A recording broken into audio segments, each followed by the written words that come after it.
بسم الله الرحمن الرحيم माशाल्लाह मौला जा मरसी खान भी आहिनि, मातमी बि वेठा हो, नोए खान बि वेठा हो।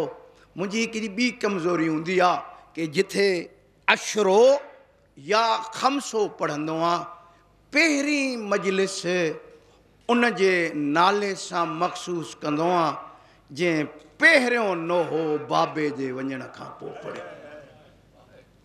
हाँ सम्झी वियव? उन जो नालो वठां जेकी जवानीअ में पोढ़ी थी वई। असांजे सिंध जो हिकु ख़तीब गुज़रियो आहे, मरहूम थी वियो, हुनजी ॻाल्हि ज़हन में अची वई। मरहूम मौलवी अब्दुल हमीद चांडियो लाड़काणे वारो लाहौर में पियो पढ़े। उन खां मजलिस जे विच मां हिकु जवान उथी खड़ो थियो त मौलवी साहब ॿुधा हुसैन जी माउ जा वार अछा कीअं थिया? साईं रोई पियो।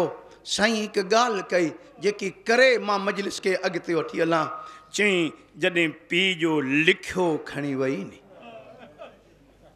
उम्मत, जॾहिं उहा सनद फाड़ी, मां पंहिंजे लफ़्ज़नि में चवां, जॾहिं सनद फाड़ी फातिमा बीठल वेठी, जॾहिं उहे टुकड़ा गॾु करे ख़तमु कयईं, हुसैन जी माउ जा वार अछा थी विया।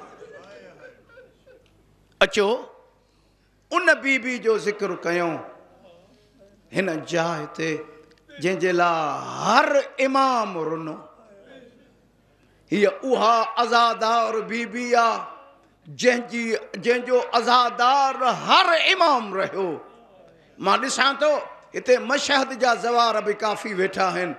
इमाम रज़ा खे जॾहिं बचिड़ो ॼायो, 2 सालनि जो इमाम मोहम्मद तकी हो, बाबो वेठो आहे, ॾिठईं तकी ज़मीन ते वेठो आहे, नंढड़ो ॿार लकीरूं पियो थो कढे ऐं ज़ारो कतार रोई पियो थो।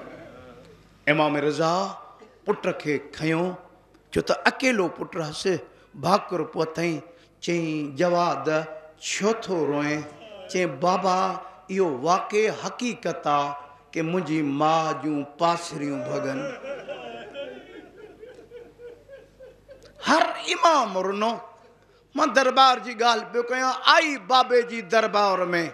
थी सघे थो तव्हांजे ज़हन में को सवाल पैदा थिए कि शुजाई तव्हांजो चओ था कि 11 इमामनि जी माउ आहे, बीबी वटि इल्म ग़ैब बि हो, ख़बर बि हस, कोन ॾींदा त पोइ ज़हरा छो वई? हे इन जे करे ज़हरा वई अगरि फातिमा न निकिरे हा क़यामत ताईं उम्मती न्याणियुनि जा हक़ खाई छॾंदा।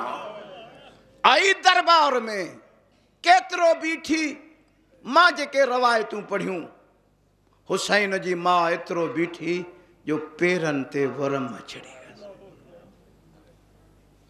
जेके मदीने विया हो, मां 4 हज कया आहिनि, कई उमरा कया आहिनि।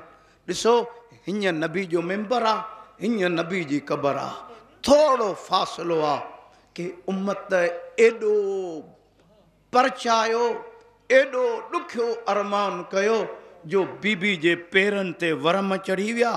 बाबे जे मेंबर खां वठी पीउ जी क़बर ताईं फातिमा 9 दफ़ा उथी आहे, 9 दफ़ा वेठी आहे।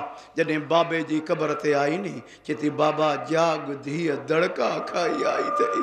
बाबा जंहिंजे लाइ उथी बीहंदे हैं, बाबा तुंहिंजे कंहिं उम्मतीअ मुंहिंजो ख़्यालु न कयो। अज़ीज़ो बाबे खे दांह ॾियण खां पोइ मजलिस खे ख़तमु थो कयां। बाबे खे दांह ॾियण खां पोइ हाणे इन भितुनि जे सहारे ते जॾहिं घर आई, 5 सालनि जी धीअ इंतज़ार में बीठी आहे।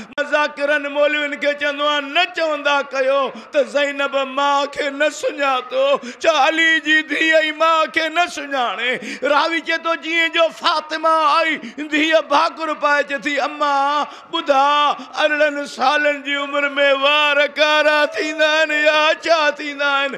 हिकु मर्तबो नियाणीअ खे भाकुर पाए चए थी ज़ैनब दुआ घुरशल का इज़त वारी दरबार न वञे। ओ हिन इलाइक़े जे रहण वारो सईद ना अली जी धीअ चयो हुजेसि अम्मा तूं सहाबिन जी दरबार में वई अम्मा मां शराबिन जी दरबार में वींदमि अम्मा तोसां गॾु बि ॿ इमाम हा अम्मा मूंसां गॾु बि ॿ इमाम हूंदा अम्मा मुंहिंजे इमामनि जा हथ ॿधल हूंदा